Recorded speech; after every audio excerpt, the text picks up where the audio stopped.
I got one question. Where are all the movie stars?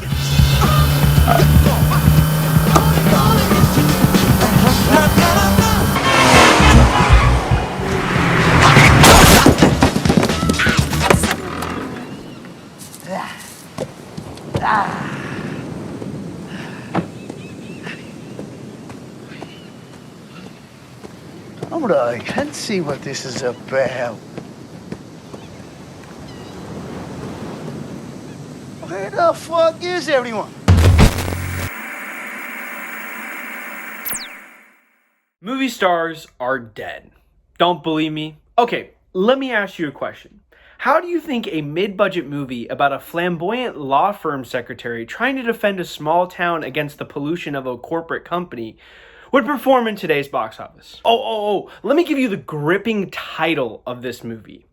Erin Brockovich. Oh, brother, this guy stinks! Yeah, not very well. But in the year 2000, the Julia Roberts-led film actually grossed $125 million domestically. That's $251 million adjusted for inflation. And it was the 10th highest grossing film of that year. To put that all into some perspective here, that's tied with the number 6 film of this year, Twisters. And we all remember how big of a hit that was. I just went and saw Twisters in 4D. Now, you may actually argue that Twisters is an example of this new age star in Glen Powell.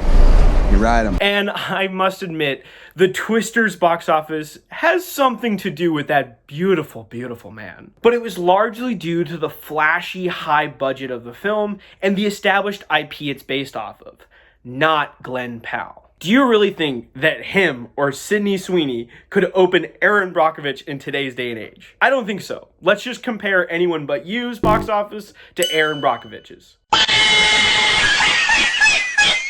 The time to go see the new Julia Roberts movie is over. Anthony Mackie puts it best. There are no movie stars anymore.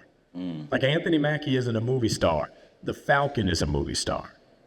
And that's what's weird. It used to be with Tom Cruise and Will Smith and Stallone and Schwarzenegger. When you went to the movies, you went to go see the Stallone movie. You went to go see the Schwarzenegger movie. Now you go see X-Men. Audiences don't go to the cinema to see stars anymore. They go to see brands and IPs.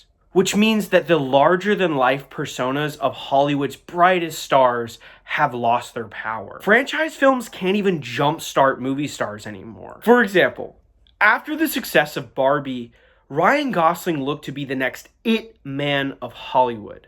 Could you just hold on for 1 second? Oh, okay.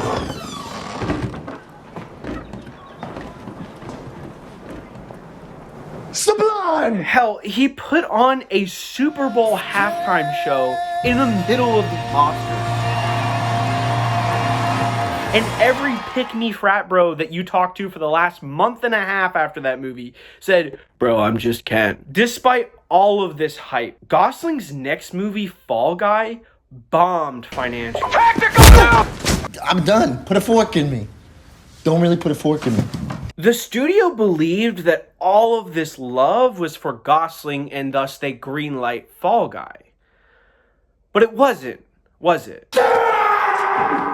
Actually for the IP-driven character of Ken. So when Gosling tries to go out and do an original movie, yes, I know it's based off a TV show, but nobody knows a TV show. It fails. This is why so many of our so-called stars from the Marvel movies fail on their own. It wasn't the actor that made the box office, but the IP. There are numerous examples of this, such as Gray Man, Fly Me to the Moon, or even the Summer's champion Ryan Reynolds in If.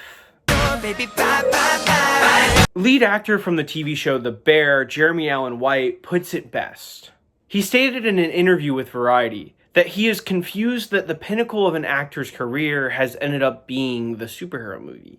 You can take the superhero out of the actor, but you can't take the actor out of the superhero. Okay, so all of this is to say that Timmy Boy can't star as Erin Brockovich and make a shit ton of money anymore.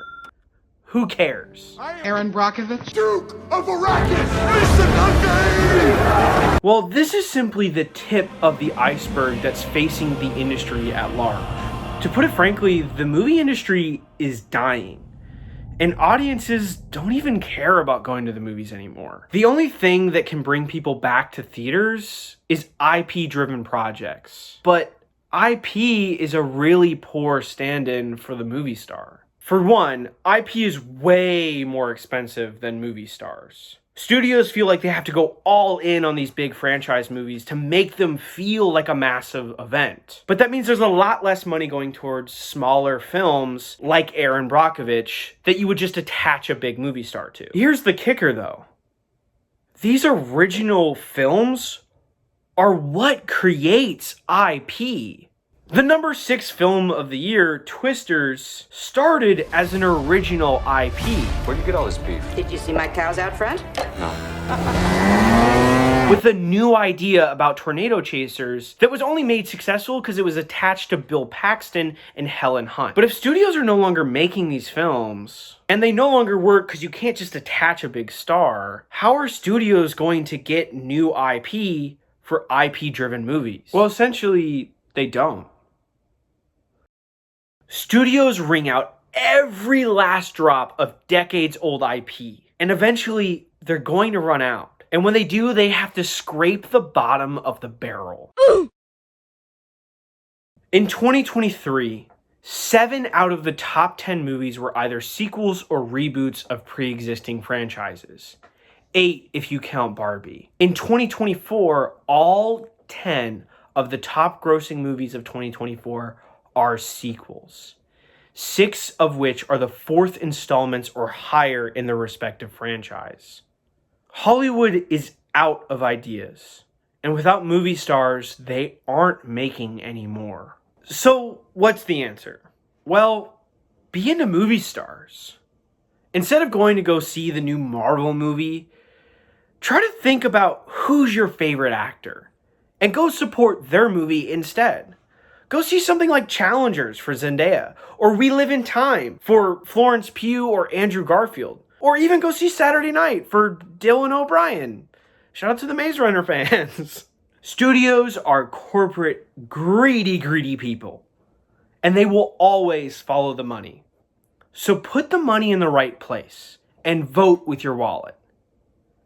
Thank you guys so much for watching. I hope you enjoyed my second video essay. Please like, comment, and subscribe. Thanks for watching.